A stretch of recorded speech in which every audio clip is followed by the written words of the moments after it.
Alhamdulillahillazi hadana lihaza wa ma kunna linahtadiya laula an hadana Allah. Asyhadu an la ilaha illallah wahdahu la syarika lah wa asyhadu anna sayyidana Muhammadan abduhu wa rasuluh. Allahumma salli wa sallim ala sayyidina Muhammad wa ala alihi wa sahbihi wa barik wa sallim, amma ba'd.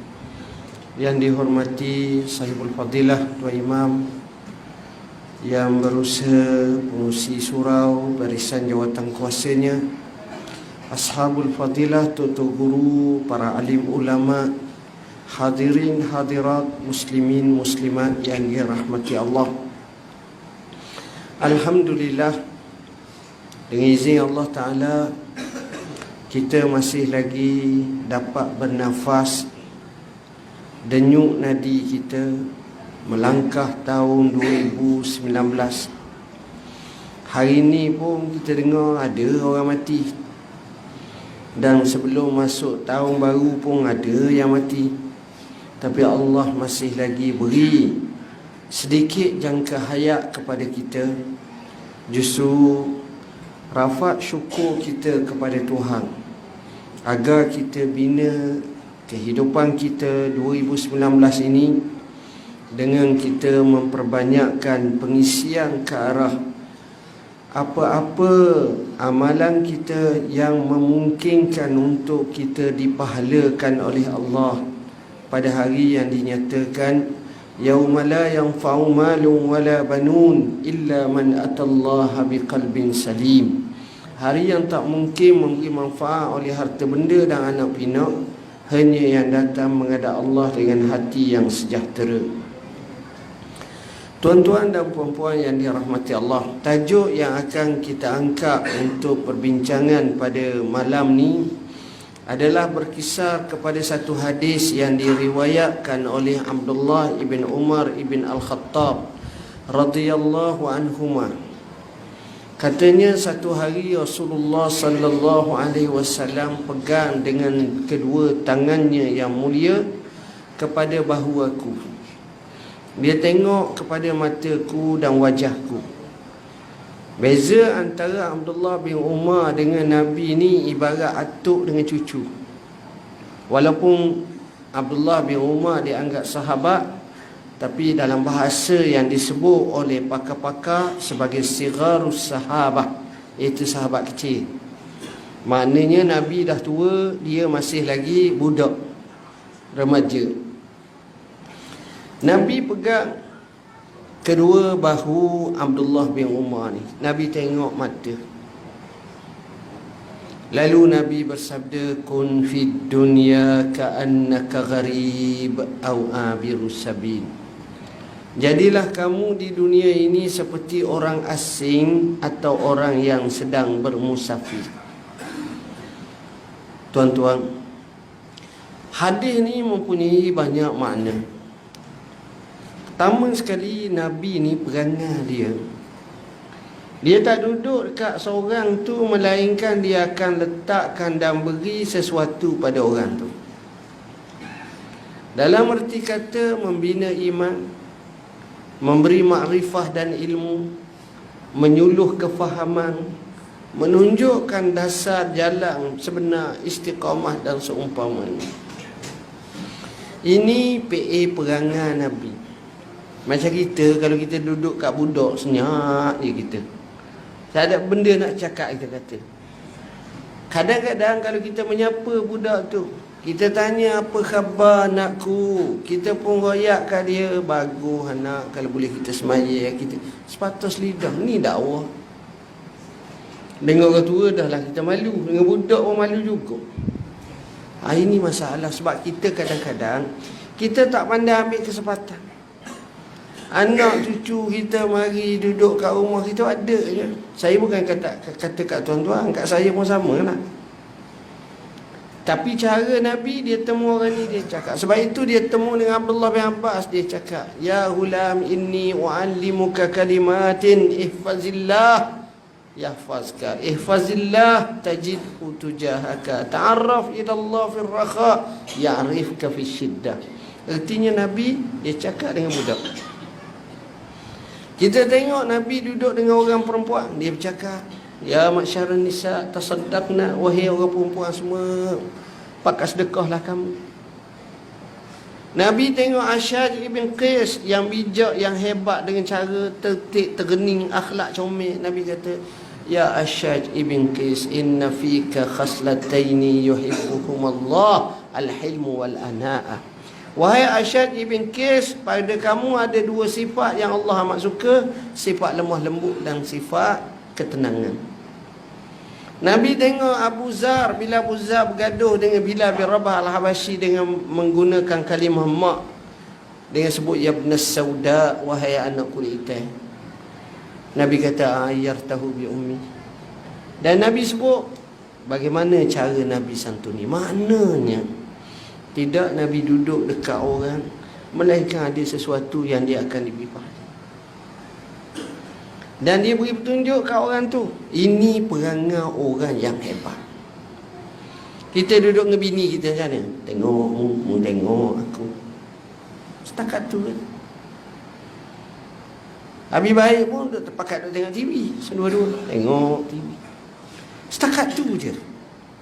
Tapi Nabi budak sekali pun Nabi bagi. Ni kalau kita boleh ubah cara hidup kita macam ni, insya-Allah kita pahala banyak, tuan-tuan. Perkara pertama, tengok cara Nabi. Dia dengan budak ni, tuan-tuan, yang pertama sekali dia pegang kepala baru budak. Bila pegang kepala baru budak, mana mata dengan mata tu tak jauh. Bukan saya dengan orang dinding, jauh, dekat. Dan di sini juga satu bab kaedah pedagogi pengajaran. Apa yang Nabi ajar pada kita dengan perbuatan Nabi itu namanya, di mana kaedah pedagogi di sini adalah kaedah perlunya ada high touch. Hak boleh sentuh-sentuh lah, jangan nak dara orang yang sentuh pula. Jadi hak tak kena, hak tak kena, tak kena. Ni kita kata hak cara kena tu. High touch. Saya, pengalaman saya sikit, tuan-tuan. Saya pergi dekat anak-anak nakal. Bila anak-anak nakal ni, tuan-tuan, dia kena ada tempat khas. Dan biasanya ada rekod jenayah. Anak-anak nakal ni, tuan-tuan, bila kita duduk sama dengan dia, kita nak ceramah, dia tengok kita tu 1001 macam makna. Maknanya kalau saya katalah bahasa kasar, saya kata, kau bangun, mari kita kocok. Kocok sungguh. Seolah-olahnya macam tu. Cara tengok tu kita faham. Dengan aliran mata tu nampak, maknanya basa sungguh. Bengkak, faham mana bengkak? Tengok. Tapi bila kita jabat salam, kita peluk dia, kita tepuk bahu dia, nak semoga jadi anak soleh. Repot lalu. Tengok. Perkara ni kadang-kadang kita jarang santuni anak-anak kita. Kita jarang santuni remaja-remaja. Kerana manusia zaman sekarang ni dia tertinggi dengan high tech, tapi dia lemah dengan high touch. High tech, high teknologi dia okey. Samsung 9, S9 dia boleh. Huawei kena Huawei. Contohnya hebat. Tapi mereka ni kosong, high touch. Jiwa, emosi anak-anak dia gersang. Ada orang datang kat saya mengadu, tu saya hadapi anak saya ni. Anak saya tu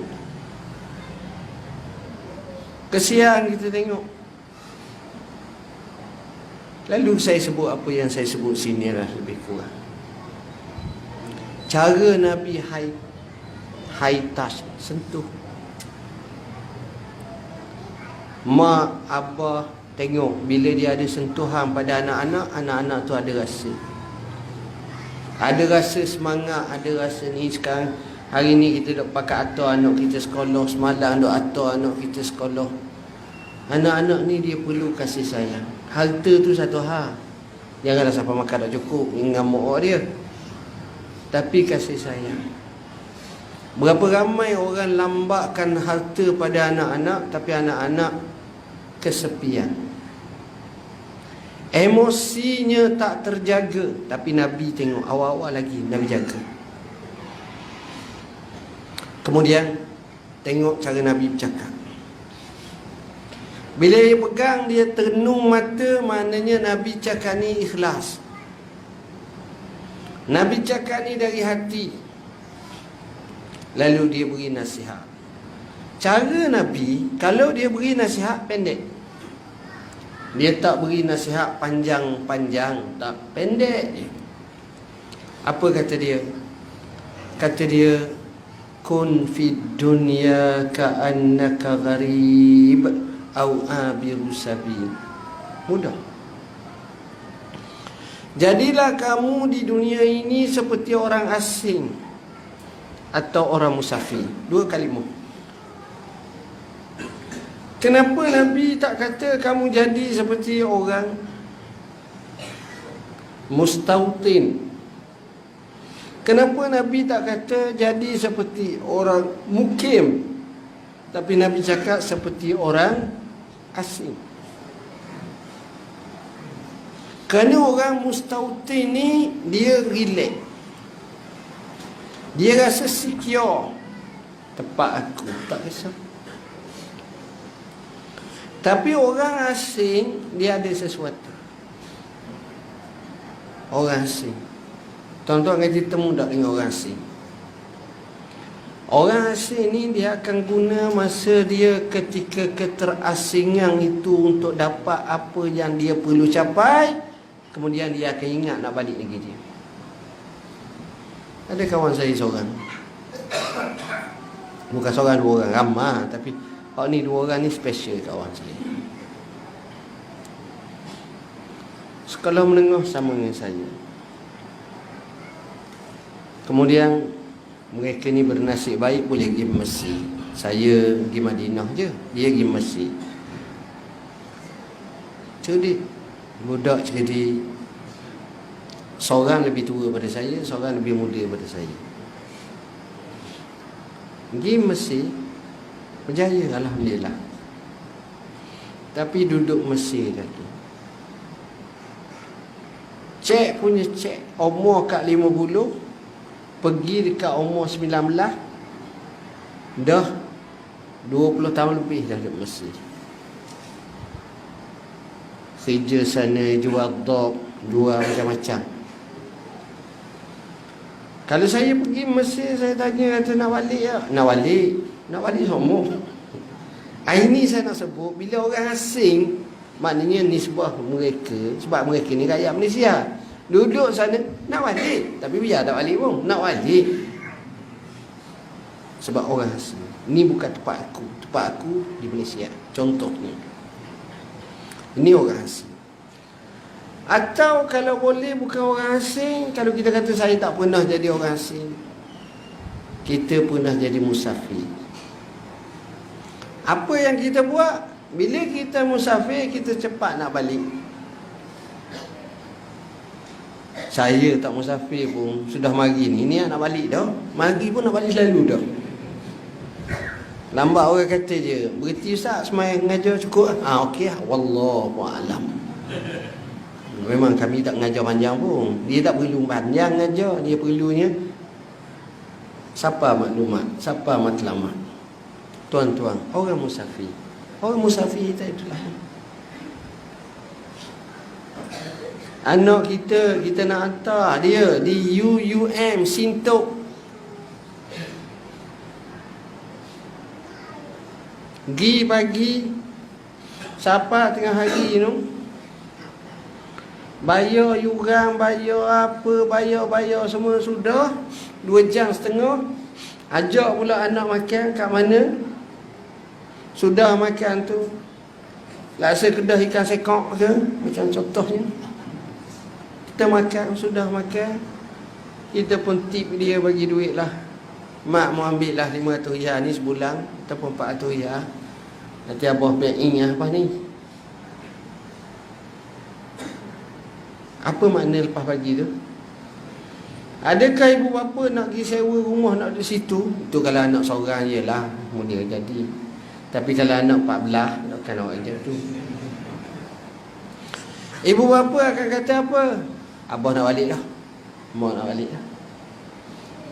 Sebab apa? Sebab dia musafir. Musafir nak balik. Ini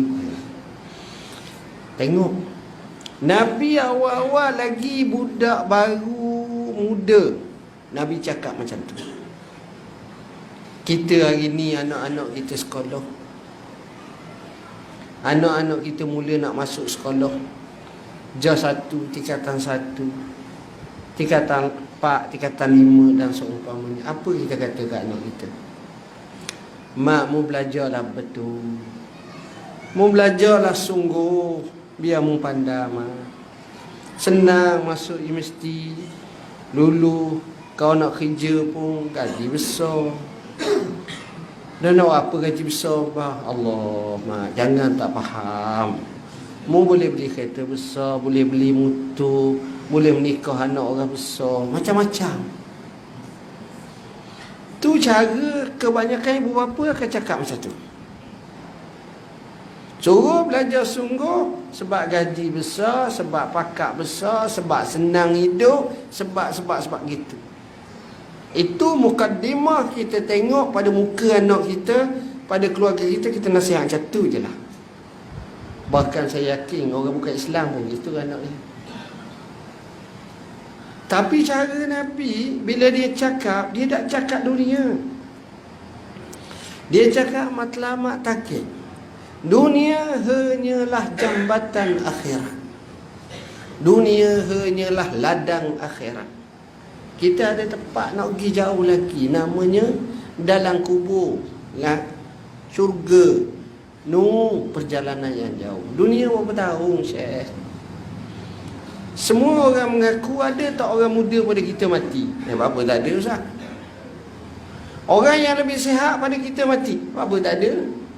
Orang yang lebih kaya pada kita mati? Ada. Orang yang lebih berkuasa, pakak besar pada kita mati? Biasa, tuan-tuan. Bukan mati ni syarat mesti papa kedanu, mesti tua bangka, mesti orang yang sakit banyak. Dok. Kadang-kadang mati ngejuk datang. Kebanyakan orang cakap kita kena mati, kita pun ngejuk. Bila kita akan kata macam tu? Kebanyakan. Jarang orang cakap kita, mak mati dah. Kita kata, memang dijangka dah. Jarang. Itu biasanya kalau kita tahu dia koma dah 25 hari, dah uzur dah, memang dijangka. Tapi biasa kita akan kejut. Maknanya suasana mati tu luar biasa. Baik, Nabi dia alihkan nasihat dia tak macam kita. Dia beri satu sasaran. Jadilah kamu di dunia seperti orang asing atau orang yang sedang musafir. Apa makna? Apa makna hadis yang pendek? Makna dia, Abdullah bin Umar ni setiap kali dia sampaikan hadis ni kepada sahabat-sahabat dia, anak-anak murid dia, tabi'in dan golongan yang nak pergi belajar dengan dia, selepas disebut hadis ni, kum fid dunya ka'annaka gharib au abiru sabi, dia akan kata apa? Dia akan kata, iza amsaita fala tantaziris sabah wa iza asbahta fala tantaziril masa wa khuz min sihatika limaradika wa min hayatika limautika. Itu saja. Kalau kamu waktu petang, jangan bertangguh kepada waktu pagi. Jangan bertangguh. Dan kalau kamu waktu pagi